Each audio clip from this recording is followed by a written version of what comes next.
Hi viewers, we are going to see qualitative characteristics of useful financial information in this video. This is the second part of the conceptual framework. The conceptual framework identifies the characteristics of information that make the information useful to users of financial statements. There are two fundamental qualitative characteristics and enhancing qualitative characteristics.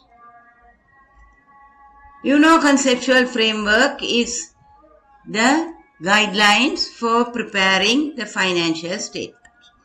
So we are going to present faithfully all the transactions and events which occurred in the business entity. So when we are presenting the information and preparing the financial statement, the primary users are going to get benefited and they are going to make decisions with that statement. So the conceptual framework recognizes or identifies it should have certain qualitative characteristics. So we have to make sure when we are preparing that we are adhering to these qualitative characteristics. So what are the qualitative characteristics? It is identifying, the conceptual framework is identifying, one is fundamental qualitative characteristics. Fundamental means it should be present, it's the basic. Without the basic, you can't enhance. Once the fundamental qualitative characteristics are there, you can enhance the qualitative characteristic to be more useful. So we will see what are the fundamental qualitative characteristics. The two fundamental qualitative characteristics are relevance and faithful representation. What is relevance? Relevant is if it is useful for the decision makers to make the decision. Information is useful if it is relevant and faithfully represent that its purpose to represent. Whatever you are going to represent, whatever you are going to present in the financial statement, it should be relevant and faithfully represent. Further, the relevance and faithful representations are explained here. Relevance information is capable of making a difference in the decisions made by users. For example, you are stating the assets. For example, land and buildings or machinery. You are stating the assets in historical cost and later you decide to go in for fair value. So when you are thinking that assets are stated in fair value, that information can change the decision of the users. The primary users can change their decision because they have known the market value of the assets, whether to invest in the property, whether to give loan in the property or withdraw the monies what they have invested, whether their monies are safe in the company. All these things can be finalized, or all these things can be ascertained by the users. So the relevant information is capable of making a difference in the decisions made by users. So when you are using some information or when you are presenting some information, if it is relevance means it should be capable of influencing the decisions made by the users. It has predictive or confirmatory value. Predictive value means using the relevant information, the users should be able to predict the future with a reasonable amount of certainty. Or confirmatory value. Confirmatory value means whatever the presented information, confirm the reliability. You can see that it is it is reliable information that the financial statements are presented with. Consideration should be given to materiality. When you are doing this, you have to have it in the back of the mind whether it is material. Material means they are saying information is material if omitting, misstating or obscuring could be reasonably be expected to influence decisions that the primary users of general purpose financial statements make on the basis of those financial statements. So when they are making the decisions based on the financial statement, materiality is important. For example, you are buying a machinery. That machinery can be used for another 5 years producing products. But at the same time, you are buying a calculator. It also do the same. You can use it for another 5 years. But the calculator is a small amount and you can write it off as a stationery because we think that it is not material. It is not going to, if we are doing that and if we are writing it off, it is not going to influence the decision made by the primary users. It doesn't affect, it doesn't have any impact. So you have to think about materiality as well. Then we come to faithful representation. A faithful representation reflects economic substance rather than legal form. Substance over form concept is very important because all the transactions in the financial statement are presented having this substance in mind. The two examples are, one is the lease of assets. When we are leasing the asset, legally we are not the owners, but we are making use of the asset to perform our entity. You are making profit or loss through the use of the asset. So that is equally like we are owning the asset because we are taking the maximum use of the asset or the full use of the asset, though it is not legally, it is not belongs to us. So the standard says, the concept says, we have to recognize that in our financial statement. So these are the important factors about economic substance rather than the legal form. Also, the faithful representation should have a complete information. That means all information necessary for understanding should be included in the financial statement. Neutral, that is without bias, that it should not support for any particular party. With any particular party, it should not support.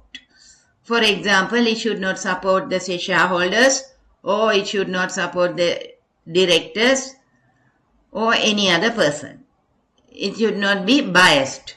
Supported by exercise of prudence. When you are representing or when you are presenting information, you have to have prudence in mind in addition to the neutrality. Prudence means caution. Cautions, for example, trade debtors. When you are taking the total of trade debtors, you are a little cautious. That is, it may be realized or it may not be realized. So the management judge 2% or 5% for bad debts and deduct it from the trade debtors. It is caution. Free from error. The third factor is free from error. The faithful representation should be free from error. Error means it can be a principal error or it can be a technical error. Whatever it is, it has to be free from error. But it doesn't mean that it has to be perfect, 100% accurate. you can't expect an information to be 100% accurate, but to the maximum you have to free it from the errors. So what is prudence? Prudence is exercising caution, particularly with areas where judgment or estimation is required. When you are judging something or estimating something, for example, depreciation, useful life, all those things you are estimating of the assets, you have to be a little cautious. You have to be a little cautious and take all the negative facts into account. That is cautious. Then now, once we have this relevance and faithful representation, we can further enhance the qualitative characteristic by adding 4 another characteristics. What are the 4? Comparability, verifiability, timeliness, understandability. These are the 4. The usefulness of the information is enhanced if these characteristics are maximized. If you can maximize the comparability, variability, timeliness, understandability, then the usefulness of the financial statement is getting maximized. The characteristics are very useful. Enhancing qualitative characteristic cannot make information useful if the information is irrelevant or if it is not a faithful representation.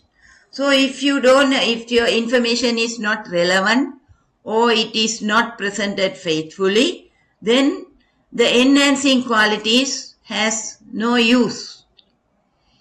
That doesn't make any meaning of the financial statement.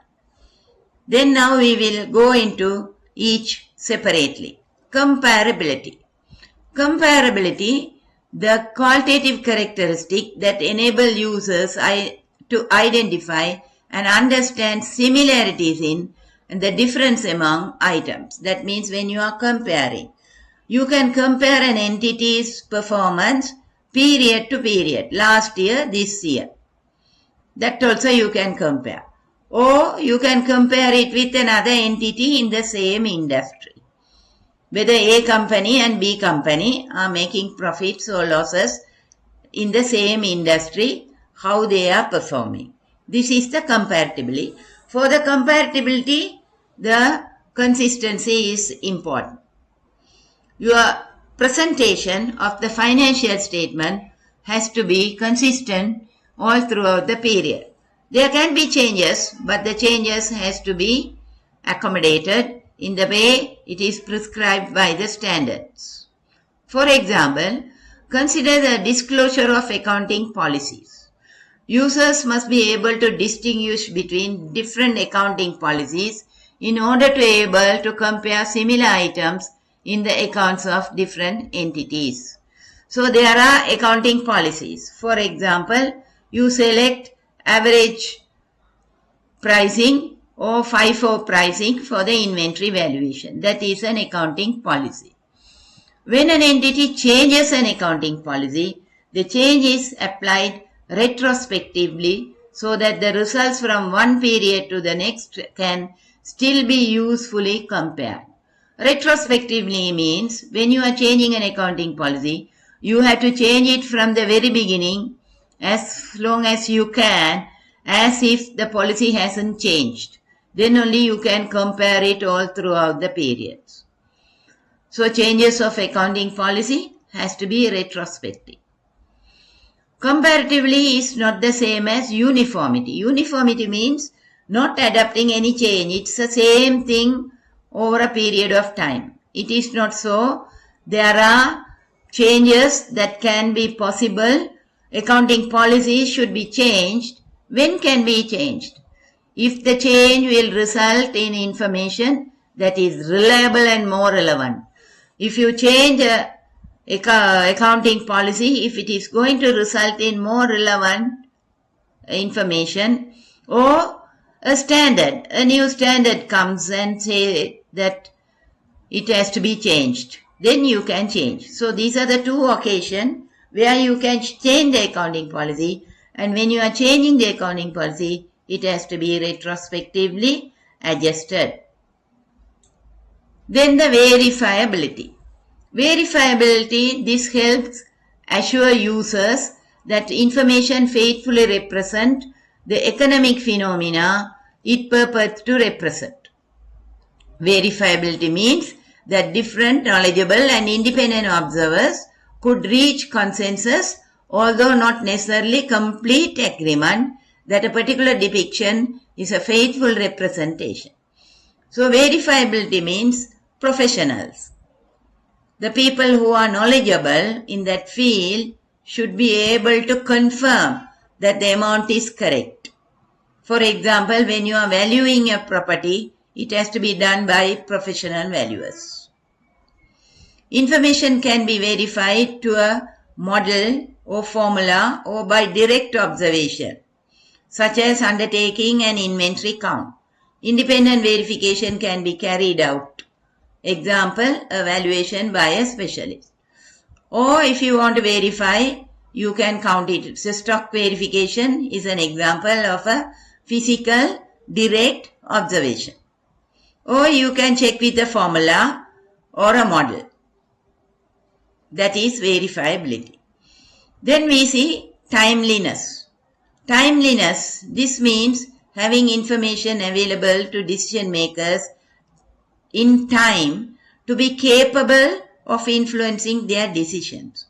Generally, the older the information is, less useful it is. When the information becomes stale or after a certain period, then that is not useful because it is historic and now things have changed and the information is not useful. It is not up to date. So you have to make the information as timely as possible. There is a balance between timeliness and the provision of reliable information. There is, because when the time passes, your reliability increases. When you are forecasting some information, the reliability decreases. So you have to meet a balance between the timeliness and the provision of reliable information. You have to select an appropriate time and you should get the maximum possible reliable information at that time and present it in the financial statement. If information is reported on a timely basis, when not all aspects of the transactions are known, it may not be complete or free from error.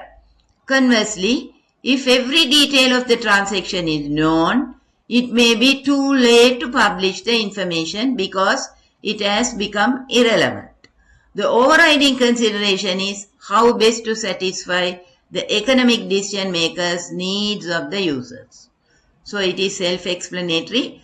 We have to see whether we are balancing the time and the reliability to suit more for the decision makers' needs. Then understandability.